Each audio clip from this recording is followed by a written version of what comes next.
Bonjour à tous. Alors d'abord, merci à l'équipe de Devox pour m'avoir accordé leur confiance pour cette présentation. Et puis merci à vous d'avoir cru en lisant mon résumé que ça pouvait être une conférence intéressante. Alors je m'appelle Marc Chevaldenet, je suis enseignant-chercheur à l'Université Clermont-Auvergne. Bon, je sais qu'il n'y a pas beaucoup d'enseignants-chercheurs par ici en moyenne, mais ouais, j'en suis un, il y en a encore. Et j'enseigne surtout la programmation orientée objet, le génie logiciel sur les technologies Microsoft et Apple. Et puis je fais ma recherche à l'Institut Pascal en réalité virtuelle et réalité augmentée. Alors j'ai découvert l'informatique il y a quelques années. Et on voit que j'étais déjà fait pour être prof, parce que je ne peux pas m'empêcher de pointer avec un bâton un TRS 80 qui n'est même pas allumé. Mais bon, voilà, ça c'est grâce à mes parents, mon père ramenait beaucoup d'ordinateurs à la maison pour le travail, il travaillait sur les nouvelles technologies, et ma mère laissait faire, donc voilà, ça m'a permis de découvrir les ordinateurs assez tôt. Alors pourquoi j'ai décidé de faire cette conférence? Pour deux raisons. D'abord parce que on était l'an dernier devant le stand des Technosaures de François Tonic et on parlait avec Michael des différentes machines d'il y a quelques années et il m'a dit tu devrais, t'es fantastique, tu sais plein de choses, tu devrais faire une présentation là-dessus. Alors j'avais retenu au début que la première partie et puis là comme j'arrivais pas à avoir de place pour Devox, je me suis dit mais en fait il m'avait dit de proposer un talk éventuellement et puis voilà. Donc c'était l'autre raison. Et donc je voudrais vous parler de l'Alto.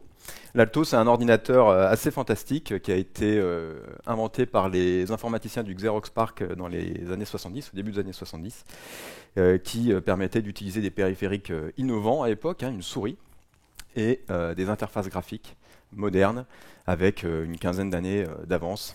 Et le modèle qui a été utilisé jusqu'au début des années 2000 et puis prolongé maintenant encore, évidemment, sur tous vos ordinateurs.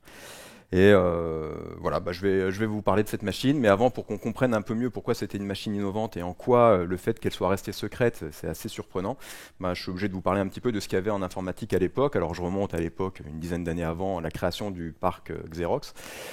L'Alto a été créé en 73, donc là je remonte jusqu'à 59 et puis j'irai jusqu'à 84 pour vous montrer un petit peu ce qui était connu en informatique autour de ça. Donc en 59, il y a les transistors qui ont remplacé les tubes à vide et ça a permis aux ordinateurs de passer de la taille de 1 ou 2 étages à une pièce de 140 mètres carrés à peu près. Donc c'était déjà beaucoup plus petit, beaucoup plus compact. Et elles utilisaient surtout des mémoires internes qui étaient faites en tore de ferrite, des tores métalliques qui étaient tissés autour de fils électriques. Et puis en mémoire externe, on utilisait des tambours magnétiques pour paralléliser l'accès aux pistes sur une bande magnétique qui était trop longue pour accélérer l'accès. On voit l'apparition des premiers langages évoluer, et puis en gros, les ordinateurs qu'on avait dans les entreprises, il ressemblait un peu à ça. On arrivait avec sa pile de cartes, on la mettait, donc là vous avez un IBM 7070, les cartes perforées, 80 lignes, on avait son paquet de quelques milliers de cartes si le programme était compliqué, on les chargeait dans le lecteur de cartes, et puis s'il y avait un bug, par exemple à la carte 4006, on s'est aperçu qu'on avait utilisé un O au lieu d'un 0, c'est pas grave, on recommençait, et puis on remettait encore un quart d'heure pour recharger, et c'était reparti, quoi. Et puis ça permettait de charger le programme en mémoire et ensuite on allait pouvoir l'exécuter et on récupérait les résultats sous différentes formes. Ça pouvait être encore sous forme de bandes perforées ou sur des bandes magnétiques. Les IBM utilisaient beaucoup de bandes magnétiques à l'époque, ils étaient ceux qui en utilisaient le plus. Donc on pouvait en avoir soit en entrée, soit en sortie. À la même époque, on a vu apparaître donc au MIT, donc ça date de 62, les timesharers, les ordinateurs en temps partagé. Alors pourquoi? Parce que dans les universités, ils avaient des machines qui coûtaient des millions de dollars, qui étaient compliquées à utiliser, elles étaient grosses, elles étaient chères, elles étaient lourdes, et on ne pouvait pas dire c'est moi qui l'utilise pendant 3 jours, là, ça faisait un petit peu cher le travailleur, le programmeur. Donc du coup, ils ont imaginé un moyen de donner l'illusion aux programmeurs d'avoir accès à la machine rien que pour eux, et en fait le temps était découpé, et ils avaient accès à la machine que par morceaux de temps. Alors c'était pratique, parce que les programmeurs étaient lents, le temps de préparer leurs cartes, le temps de préparer leurs programmes, donc ils s'en rendaient pas forcément compte, mais s'il y avait beaucoup d'utilisateurs en même temps, on avait un temps qui était plus court. Donc la machine, elle était moins performante de jour, par exemple, que de nuit. Si vous aviez envie d'avancer un peu plus vite votre travail, vous aviez plutôt intérêt à venir travailler la nuit. Il y avait un peu plus de place, quoi. Et puis, on ne pouvait pas brancher de moniteur. De toute façon, à l'époque, les moniteurs, on ne savait pas trop ce que c'était. On imprimait les listings, c'était les résultats des programmes. Ou alors, on faisait clignoter des LED, et puis c'était très bien. Et puis après, à partir de 65-66, on a les circuits intégrés qui sont arrivés. Donc là, ils se sont dit, c'est bien, au lieu de continuer en fait à découper des tranches de semi-conducteurs pour faire des composants que les fabricants de machines vont essayer de ressouder entre elles pour refaire des circuits, pourquoi pas découper directement le circuit dans le semi-conducteur. Et c'est ce qu'ils ont fait, ça a permis de diminuer énormément la taille. Donc on est passé de la taille d'une pièce à la taille d'une grosse armoire. Et puis, on rentre dans l'ère des mini-ordinateurs. On utilise toujours des mémoires en tore de ferrite et puis des mémoires externes avec des bandes magnétiques surtout, mais aussi les cartes perforées. Et puis, les ordinateurs les plus utilisés à l'époque, c'est l'IBM 360, comme vous voyez à droite dans les entreprises. Mais on voit aussi l'apparition de mini-ordinateurs comme le PDP-8. Alors avant, ça fait du bruit. Donc ça, c'était pour vous dire que ça faisait du bruit. Donc ça, c'était l'interface qui permettait de communiquer le plus facilement avec ces machines. On pouvait préparer des bandes perforées. Alors on les utilisait aussi bien en entrée qu'en sortie pour taper son programme. Et puis ensuite le donner à la machine ou pour récupérer le résultat, on pouvait aussi l'avoir sous la forme d'un listing. Alors tout ça, c'est un héritage de tout ce qui était les machines de mécanographie d'IBM. Donc c'est pour ça que c'est mécanique. L'avantage à l'époque, c'est que tout ce qui était mécanique, c'était beaucoup plus fiable que ce qui était électronique. Et du coup, on tapait le programme là-dessus. Alors je crois qu'il y a un petit bout à la fin. Tac, on voit la personne qui tape son programme, ça écrit sur la bande. Et puis, on a notre programme qu'on a codé en assembleur ou en Fortran qui va pouvoir être accessible et traduit en binaire pour la machine.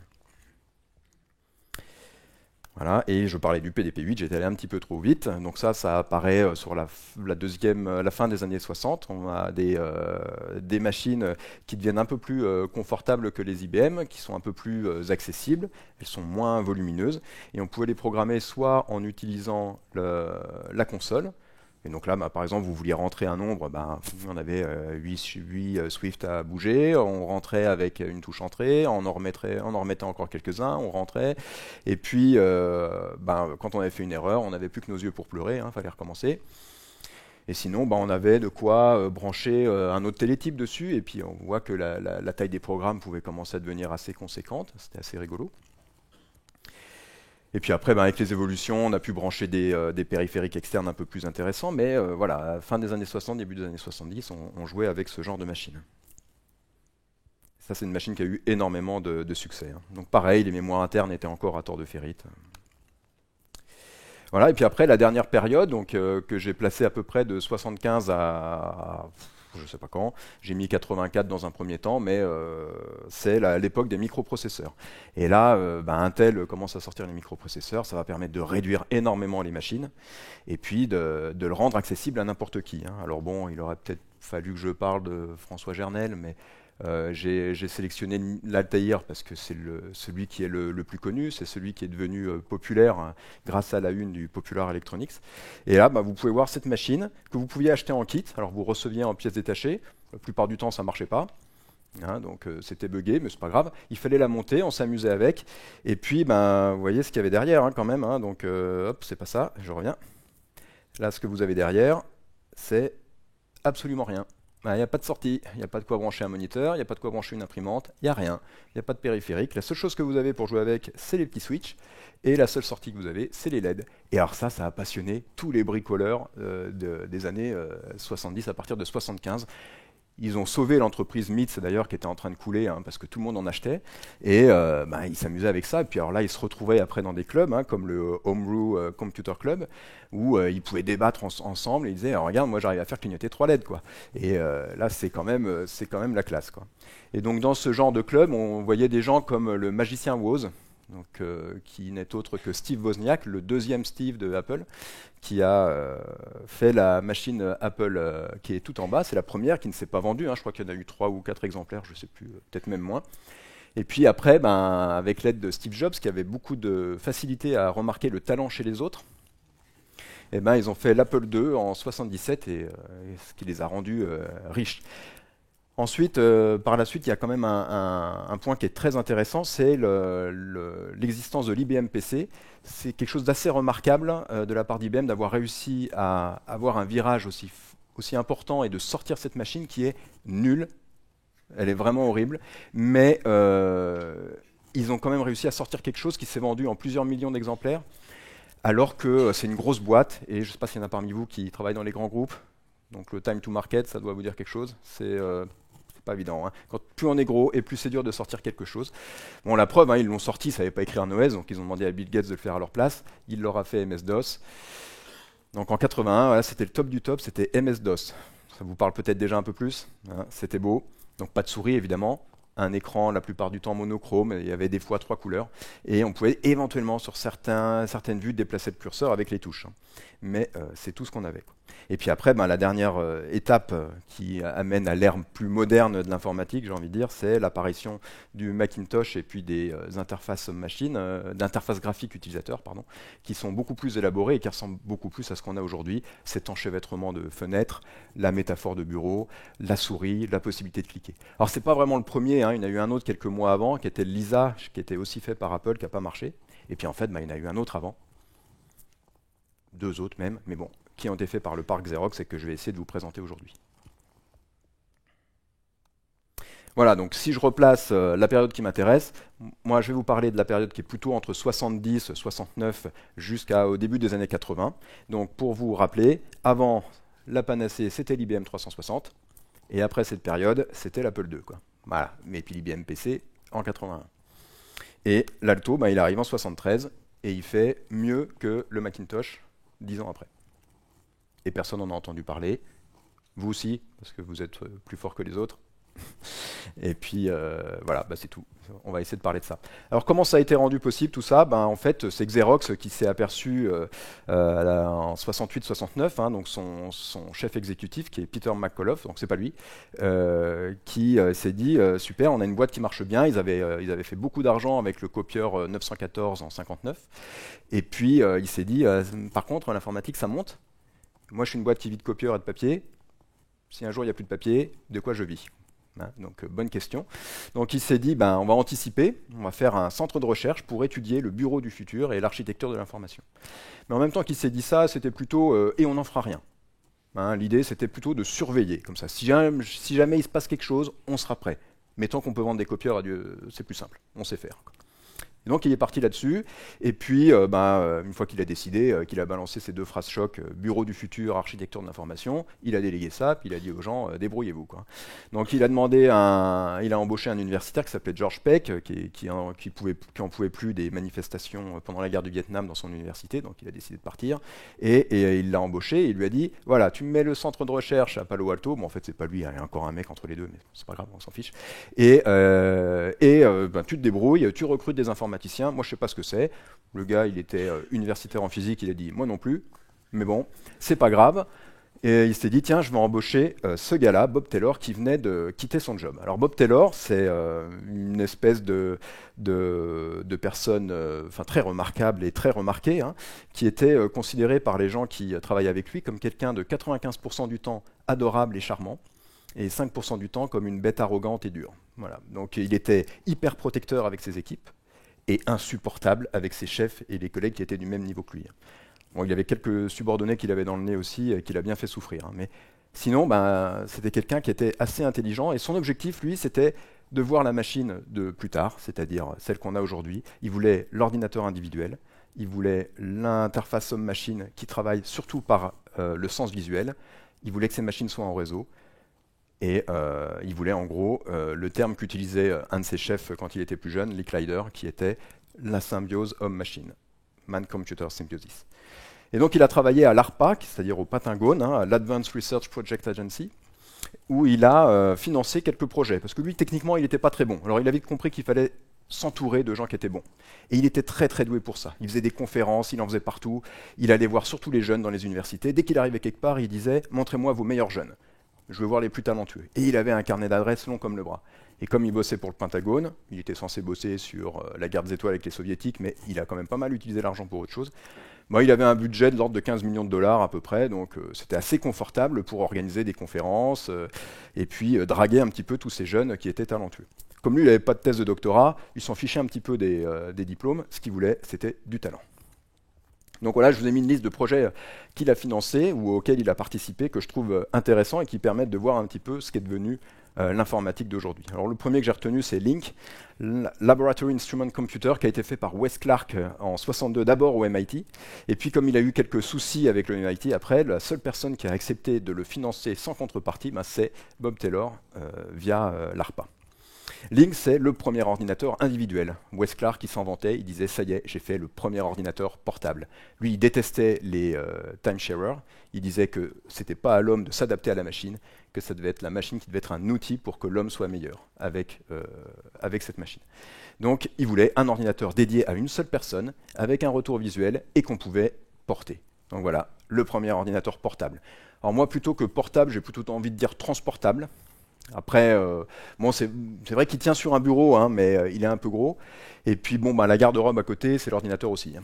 Donc, il était portable, mais à condition d'avoir une grosse camionnette, hein, quand même.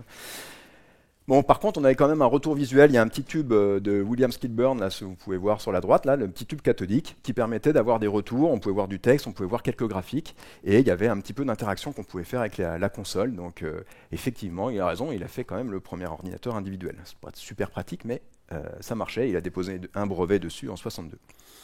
Le deuxième projet dont je voulais vous parler, c'est celui qui a été fait par le chef de Bob Taylor à l'époque. Donc Bob Taylor a travaillé dessus, c'était Ivan Sutherland. Il a créé en fait le premier logiciel de CAO qui s'appelle Sketchpad. Et bon, pour la petite histoire, il a fait ça sur un TX2, donc c'était un ordinateur en temps partagé. Et il a réussi à obtenir de l'ARPA qu'on mette un moniteur sur le TX2, ce qui normalement ne se faisait pas du tout, et d'avoir le droit à la machine pour lui tout seul pendant 30 minutes par jour. Et il a fait ce truc-là. Alors quand on pense que pour vous, entre le temps du café, le délit pendant lequel vous écoutez rien, et la vidéo de chat qui joue avec des poissons rouges sur un iPad, vous avez déjà passé 1h30, et lui, en 30 minutes par jour, il a fait ce truc-là. Alors, voilà, il a un light pen, hein, un stylo qui lui permet de pointer des zones sur l'écran, il peut dessiner des formes grossières, et après il peut mettre des contraintes dessus pour dire, je voudrais qu'il y ait des contraintes de perpendicularité ou de parallélisme. Il aurait pu se contenter de refaire la forme déjà adaptée. Non, monsieur, il a fait une petite animation en plus, hein, pour que ça soit un peu plus joli quand même. Hein. Et donc il a tous des boutons à gauche qui lui permettent d'avoir des commandes en plus. Il peut pointer des points d'intersection ou autre, il peut modifier sa forme. C'est quand même, quand on pense que ça c'est en 63, et qu'à l'époque, tous les autres travaillaient sur carte perforée, c'est quand même pas mal, quoi. Hein. Donc voilà, alors il va même encore plus loin, si vous regardez, là il a fait un rivet, donc il le place, il peut changer l'orientation, le facteur d'échelle, il peut l'insérer dans le truc qui est à côté, et en fait il peut même en faire plusieurs instances. Je passe un peu vite parce que sinon je vais jamais tenir. Hop, et là il en fait plusieurs instances. Et il va même encore plus loin, c'est qu'après il va s'amuser à modifier le patron de ce truc-là, donc il décide de cacher 2 lignes, et quand il revient sur la forme dans laquelle il a inséré ces 3 rivets, il n'y en a plus aucun qui a les 2 lignes. Donc en gros, il a fait de l'objet en 63. Hein, il a fait des instances et il a fait de la programmation orientée objet. D'ailleurs, quand Alan Kay l'a rencontré plus tard, il lui a dit « Mais comment t'as fait pour faire ça comme ça à cette époque-là, alors qu'on n'avait jamais encore parlé de ces concepts ?» Il lui a juste répondu « Moi, je ne savais pas que c'était difficile. Hein, donc, Alors maintenant, je vous montre un autre projet, donc rien à voir avec Bob Taylor, mais ça a influencé un autre projet. Alors, pourquoi rien à voir? Parce que ça date de 1945. C'est Vannevar Barbush, qui était conseiller de Roosevelt, qui a fait ça pendant la Deuxième Guerre mondiale. Et lui, il s'est rendu compte qu'il y avait des gros problèmes pour l'accès à l'information. Il y avait trop d'informations, il y avait trop de documents, ça devenait compliqué de chercher dans les encyclopédies, dans les documents, dans les photos. Ça devenait insupportable. Donc il a imaginé cette machine qu'il n'a malheureusement jamais pu construire. Mais c'est un article qui est très sérieux, qu'il a écrit, qui est très innovant et qui est totalement réaliste. Et donc lui, ce qu'il proposait, c'était un bureau qu'il appelait le MEMEX.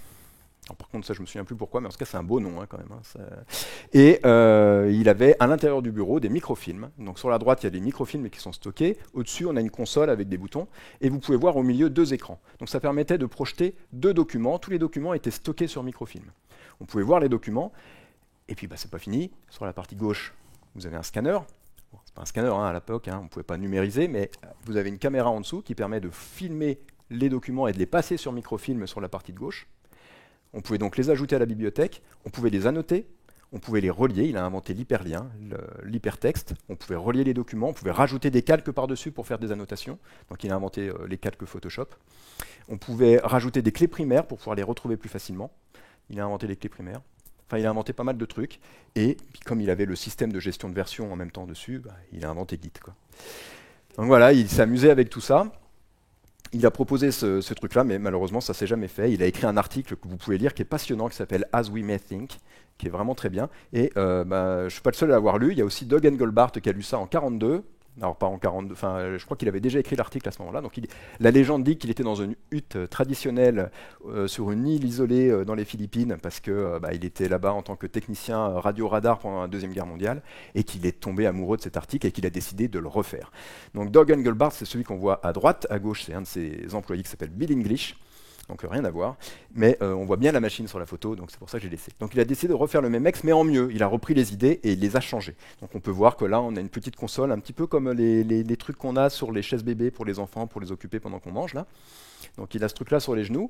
Et puis, il a travaillé ses concepts, il a inventé plein de périphériques que je vais vous montrer. Pas tous, j'ai pas le temps. Et puis, pour faire ce projet-là, il n'y avait pas assez d'argent, il a failli le fermer plusieurs fois, et c'est Bob Taylor qui lui a financé en lui donnant $1,5 million par an. Et Bob Taylor, il a même insisté, au bout d'un moment, il lui a dit « Bon, c'est bien, là, les trucs que tu as inventés en 63, mais ce serait peut-être temps de les montrer. » Et il lui a demandé de faire une démo. Et alors là, ils ont fait la démo.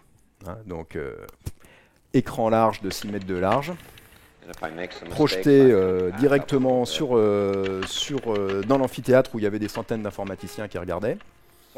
Lui, là, c'est pas un montage qui a été fait après. On avait réellement ce qu'il avait sur son écran et lui par-dessus. Il avait toute une équipe audiovisuelle qui gérait les trucs. Et puis, comme il y a une partie qui est en collaboratif, il avait des gars qui étaient de l'autre côté de la ville avec qui il travaillait. Ils ont mis des antennes sur les toits des bâtiments, sur des camions qu'ils mettaient dans les rues pour pouvoir se relier entre eux. Enfin, ils ont fait la démo du siècle. C'est celle qu'on appelle The Mother of Demos. C'est un petit peu comme The Mother of Dragons, mais c'est autre chose. C'est un autre thème.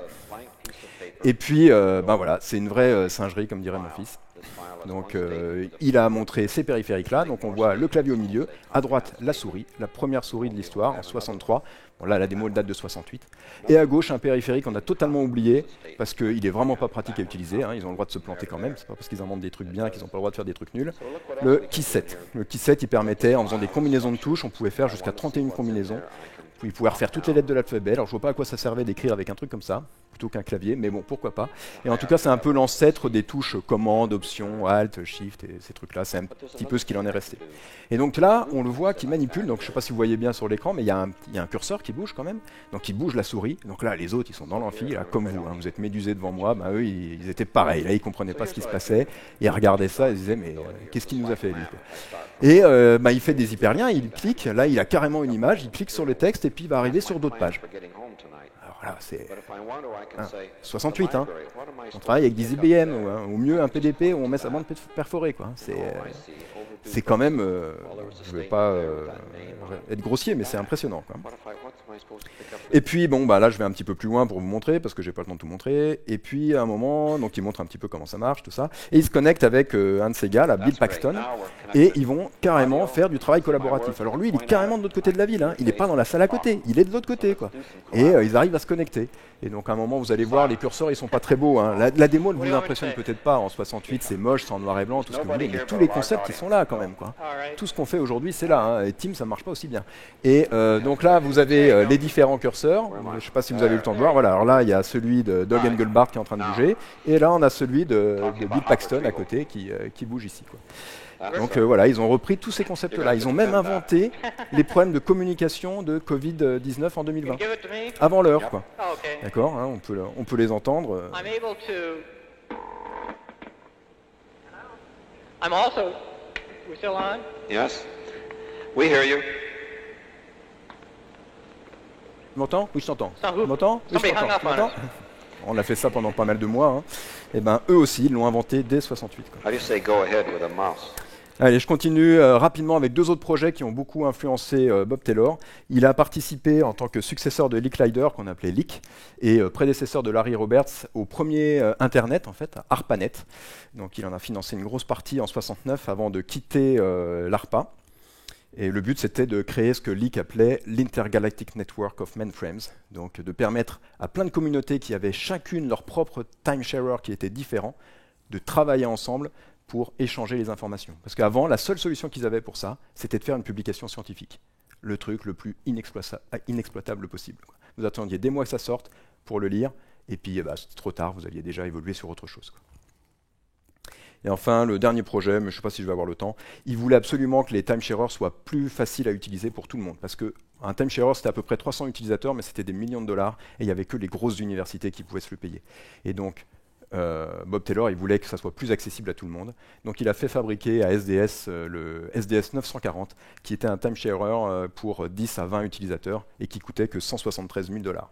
Alors après, ça vous amuse, on pourra en parler. Il s'est fait complètement arnaquer sur le prix, il le savait, mais ça lui a permis de se faire un ennemi juré et en même temps un super projet qui a bien marché, quoi.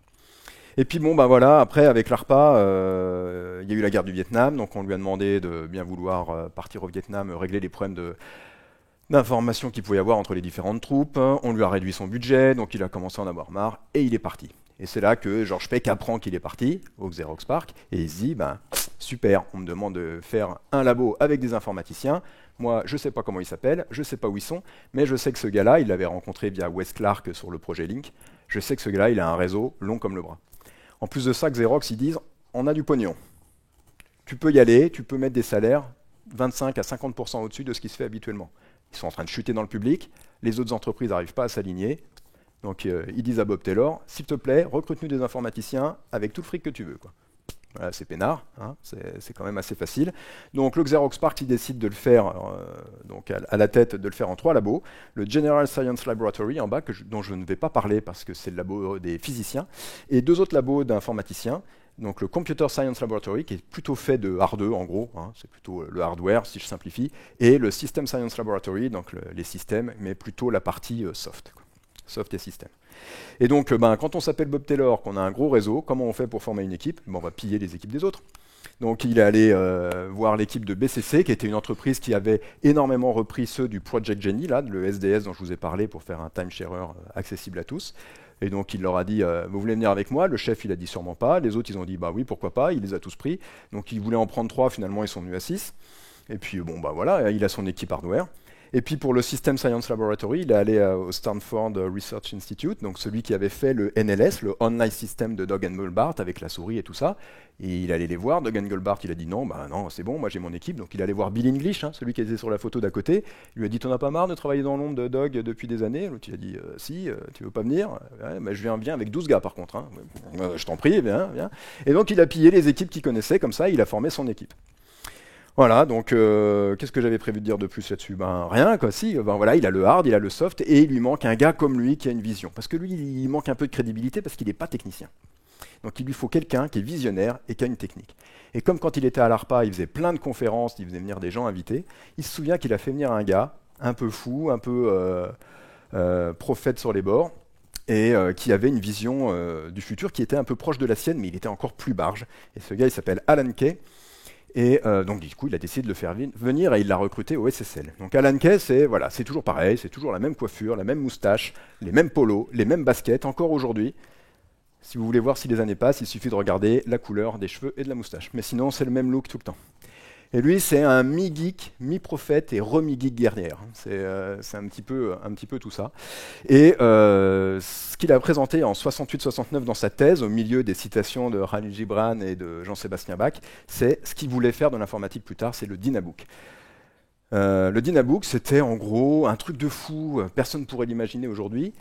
Un écran plat, avec un écran, et on pourrait interagir avec un stylus ou avec le doigt directement, et puis ce serait accessible par tous et même par des enfants.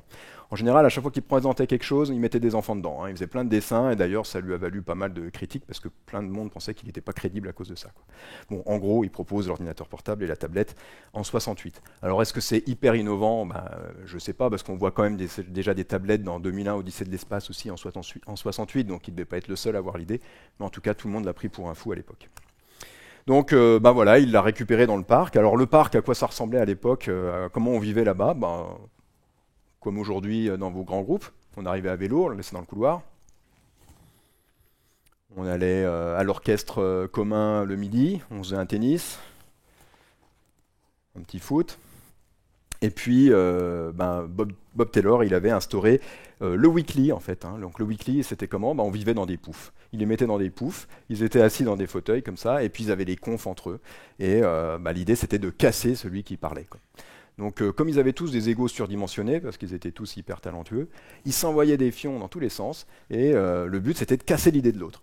Alors Bob Taylor, il adorait ça, parce que lui, comme il considérait qu'il n'avait pas les capacités pour juger les propositions techniques, eh ben, il regardait, en fonction des critiques des autres, si le projet il était crédible ou pas. Et c'est comme ça qu'il décidait s'il le suivait ou non. Donc voilà, c'était une magnifique époque où on pouvait travailler comme ça. Et lui, il disait que l'information, elle permettait de tomber, et qu'on ne faisait pas autre chose en même temps. Bon, il disait aussi d'une manière un peu plus cachée que ça permettait aux gens de ne pas taper des pieds par terre quand ils trouvaient que la présentation n'était pas bonne. Parce qu'on était trop en arrière. Donc je ne sais pas laquelle des deux est vraie, mais peut-être les deux, quoi. Voilà, et puis alors, bon, le problème du parc, c'est qu'il était très très mal vu par tout le siège de Xerox sur la côte Est. Alors pourquoi? Parce qu'en fait, ils n'ont pas arrêté de faire des conneries, ils vivaient comme des hippies, et ça plaisait pas trop au siège. Et puis un jour, parce que eux, ils laissaient rentrer n'importe qui chez eux, hein, ils faisaient des votes à main levée pour décider s'ils faisaient des projets ou pas, et une fois, il y a un gars qui a voté, il leur a même fait tout un discours, il est parti, ils ont dit, mais c'était qui lui? Et ils savaient pas qui c'était, quoi. Le gars, il était venu comme ça, c'était ouvert au cas de vent, centre de recherche d'une des plus grosses boîtes américaines. Bon, ok. Et ils ont carrément fait ça aussi avec un journaliste, Stewart Brown, que vous connaissez peut-être, qui était un journaliste de Rolling Stones. C'était un petit magazine qui venait de débuter à l'époque. Ça faisait quelques années. Il est venu avec une photographe qui s'appelle Annie Leibovitz aussi, que vous connaissez peut-être, qui est photographe de stars. Et ils ont dit, est-ce qu'on peut venir faire un reportage sur les geeks et les hackers qu'il y a chez vous? Donc, vas-y, ils sont venus 2-3 semaines. Comme ça, hein, tranquille, ils ont vécu là-bas dedans, et ils les ont photographiés, ils les ont regardés, ils ont vu ce qu'ils faisaient, et ça donne un article super sympa. Donc là, on voit par exemple le vainqueur de leur jeu vidéo Space War. Alors parce que comme ils ne savaient pas comment s'occuper, à l'époque il n'y avait pas de jeu, ils les codaient. Hein. Donc ils codaient leur jeu, puis après ils faisaient les Olympiades de leur jeu, quoi. Donc ils avaient recodé le jeu Space War, qui était le premier jeu de l'histoire en 62. Et puis je trouve qu'il y a des photos sympas quand même, hein. Je ne sais pas ce que vous en pensez. On voit là deux autres vainqueurs des Olympiades en bas, avec leur bière et puis un truc sur l'écran. Je sais pas si j'ai envie de savoir. On voit Alan Kay là-haut avec sa maquette de Dynabook en dessous, le projet de Pam Hart qui était une fille qui venait pour faire en gros de l'altermondialisme et du social en utilisant les machines du parc. Allez, vas-y, serre-toi, hein, c'est l'argent de Xerox, tu peux y aller. Bob Taylor derrière la fumée de sa pipe. Et puis moi, j'aime bien cette photo de Peter Deutsch parce que ça montre une autre époque, le gars qui a son vélo dans son bureau, c'est le bordel, sa barbe, ses cheveux, là, tout ça. Enfin, qui fait ça aujourd'hui, quoi, hein, je pense que plus personne, quoi. Donc voilà, alors qu'est-ce que je peux dire d'autre là-dessus? Voilà, c'était un peu ça la vie au parc. Maintenant, je vais vous parler un peu des inventions, mais je n'ai pas le temps de parler de toutes les inventions, il y en a beaucoup trop, donc je vais faire vite. Je vous en cite quand même deux qui ont été utilisés par l'ordinateur dont je vais parler. Donc le laser printer de Gary Starkweather, qui a trouvé un véritable refuge au parc parce que personne dans le centre recherche de Xerox ne croyait en lui. Et puis Ethernet, ils ont quand même inventé Ethernet, hein, David Boggs et Bob Metcalfe, au sein du parc dès 1973. Et que ça fait partie des deux inventions que Xerox a quand même réussi à exploiter financièrement. Et il n'y en a pas eu beaucoup. Voilà, alors après en 78, qu'est-ce qu'il y avait de mieux? Moi. Bon, à part ça, pour vous montrer un petit peu la différence, donc en 78, qu'est-ce qu'on avait de mieux? Les tableurs. C'est ce qui se faisait de mieux dans le grand public. Les tableurs, c'est donc l'ancêtre d'Excel. Ça marchait sur l'Apple II. Bon, là, c'est la version Commodore, parce que je n'ai pas trouvé d'autres vidéos. Et ça, c'est ce que tout le monde s'arrachait en 78. Ça, c'est juste pour vous rappeler encore une fois le contexte, pour vous montrer la différence avec ce truc-là en 73. Donc en 73, à moitié parce qu'ils se faisaient des paris, à moitié parce que Alan Kay insistait pour avoir cette machine, ils ont créé le premier ordinateur individuel, en plus du Link. Hein. Mais bon, un écran qui était dédié, donc un vrai moniteur utilisé pour ça. La machine, il y avait un seul utilisateur. Et là, c'est la photo, le premier jour où ils l'ont mis en marche et où elle a marché. Alan Kay n'a pas pu s'empêcher de mettre le Cookie Monster dessus, puisqu'il était fan de Sesame Street. Et là, c'est un peu bizarre, parce qu'ils ont tous commencé à en vouloir un. Ils ont dit, on va en faire une trentaine, et puis tout le monde sera content, quoi. Sauf que il y avait de la demande au sein du parc, hein, rien qu'au sein du parc, quoi. Et donc, ils ont dit, on peut plus, en fait. Donc, chacun vient, et puis il se démerde. Hein. Donc, il y avait les pièces. Il fallait que vous trouviez vos pièces détachées. Vous aviez le droit aux outils. C'était dans l'atelier. Et puis, on y allait, et on fabriquait son propre alto, quoi. Donc, voilà comment c'était fait. Chacun se fabriquait sa machine. Et donc elles étaient toutes tunées différemment. Chacun faisait un peu ce qu'il voulait. Hein. Celle d'Alan Kay, elle s'appelait Bilbo. Le deuxième, il s'est appelé Gandalf. Celle de Bob Taylor, elle jouait une musique à chaque fois qu'il recevait un message. Chacun faisait un petit peu comme il voulait, quoi. Alors, ensuite, à quoi ça ressemblait? Ça ressemblait un petit peu à ça. Ça permettait à n'importe qui de, je dis pas que c'était n'importe qui, hein, je dis n'importe qui en général, d'écrire un document. Et puis, ben voilà, là, ça ressemble quand même énormément à ce qu'on a l'habitude de faire aujourd'hui. On peut éditer le document, on peut changer des lettres, on peut changer des caractères, on peut le taper, on peut bouger des paragraphes. On voit pas de différence avec un Word aujourd'hui, hein. Enfin, bon, un petit peu, mais pas beaucoup, quoi. Et ils ont commencé à développer leur logiciel, parce que forcément, c'est eux qui avaient développé la machine, et personne ne savait qu'elle existait. Ils ont développé leur soft. Il n'y avait personne d'autre pour les faire à leur place, hein. Donc ils en ont fait plein comme ça. Et la première chose que ça a permis de faire et qui a surpris tout le monde, c'est que ça permettait d'avoir exactement à l'écran ce qu'on allait avoir sur papier. Et ça, c'est déjà quelque chose de totalement nouveau, quoi. Et donc ça veut dire que vous pouviez préparer votre document et avant de lancer l'impression, vous saviez déjà si ça allait ressembler à ça ou pas. Parce qu'avant, ce n'était pas le cas, hein. Enfin déjà, avant, personne n'imprimait. Donc, pas beaucoup. Ensuite, ils ont fabriqué, par exemple, ils avaient besoin de faire leur circuit imprimé pour fabriquer leurs ordi, donc ils ont fait eux-mêmes un soft qui leur permettait de les préparer. Et puis là, ils utilisent la souris, ils peuvent placer leurs composants, ils peuvent préparer leur circuit. Voilà, tout ça, c'est eux qui l'ont préparé. Allez, je passe vite, je suis déjà en retard. Ils ont inventé des logiciels pour s'envoyer des mails.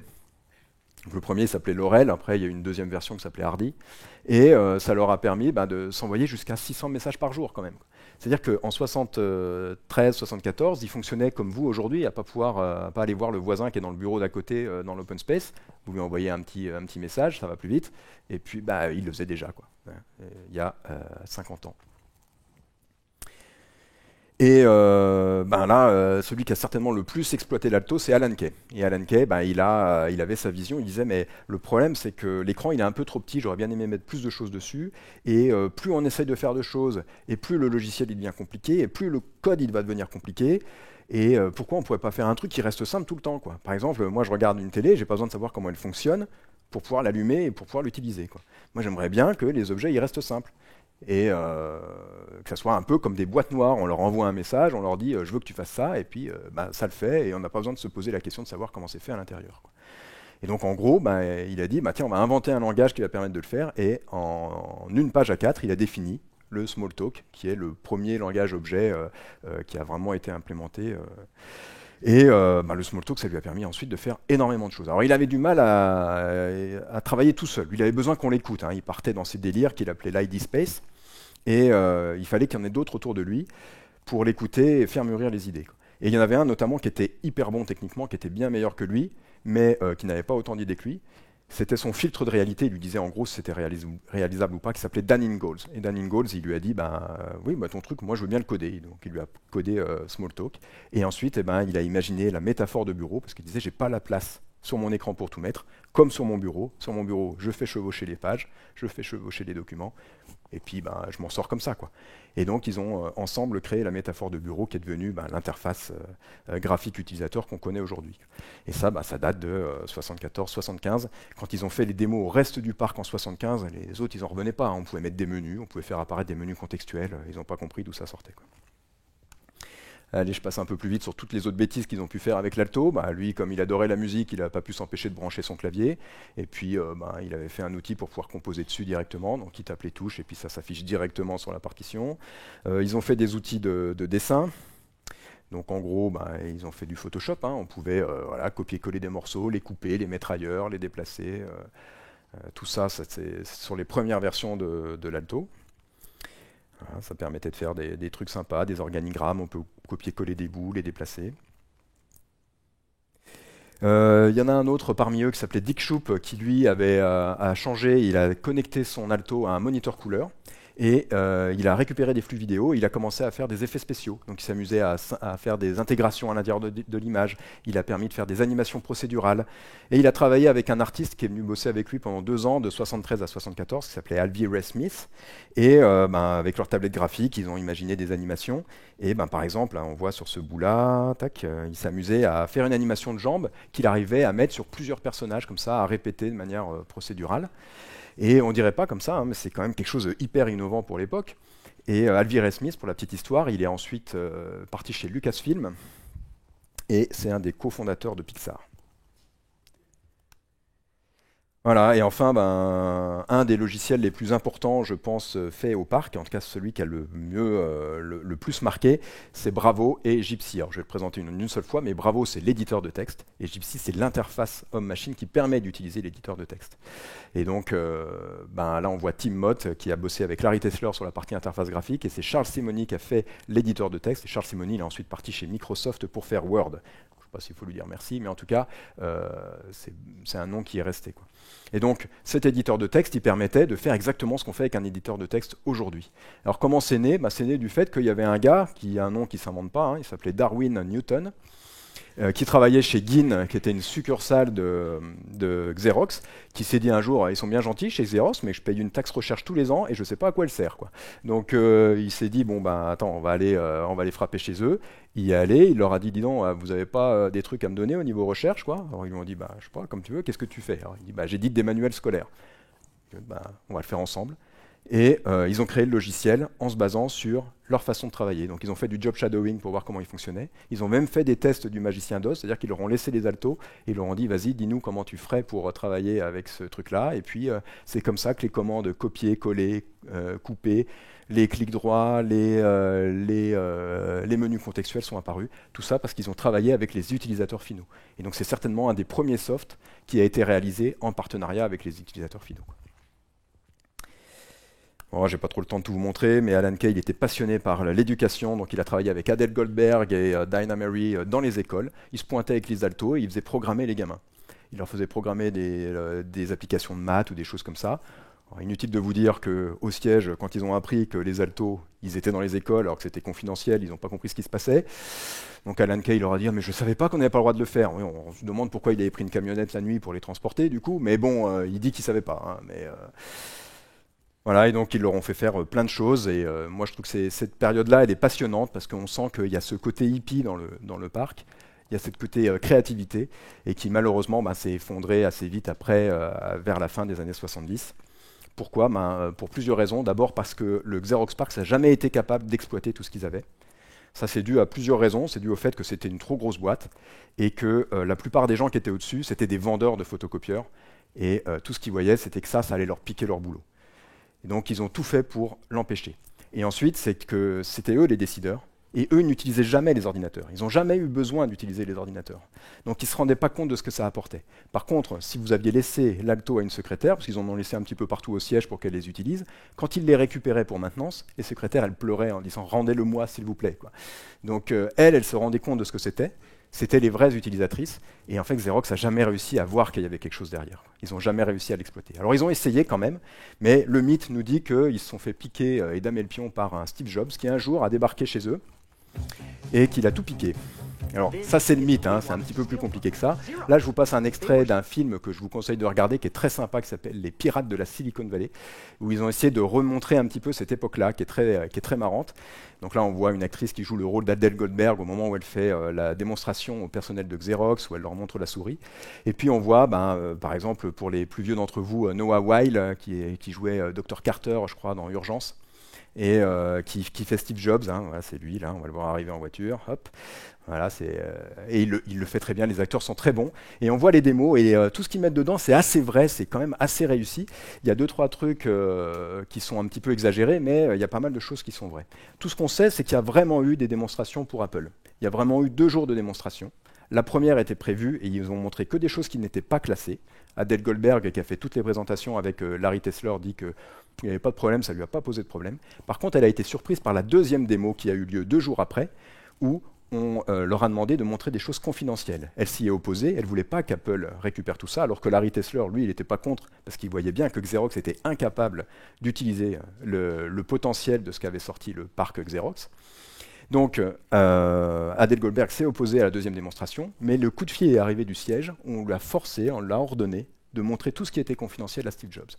On ne sait pas à quel point il avait le bras long, on ne sait pas comment il a fait, on ne sait toujours pas qui l'a aidé en interne, mais visiblement, il y a quelqu'un qui l'a vraiment aidé pour récupérer toutes les informations qu'il y avait à l'intérieur. Et donc là, il a halluciné. Il a vu les interfaces graphiques, il a vu Ethernet, il a vu la programmation orientée objet, il n'a pas compris ce qui se passait. Il paraît qu'il était debout, qu'il sautait dans tous les sens en remuant les bras en disant « mais qu'est-ce qui se passe ici? Pourquoi ils n'ont pas mis ça en vente avant ?»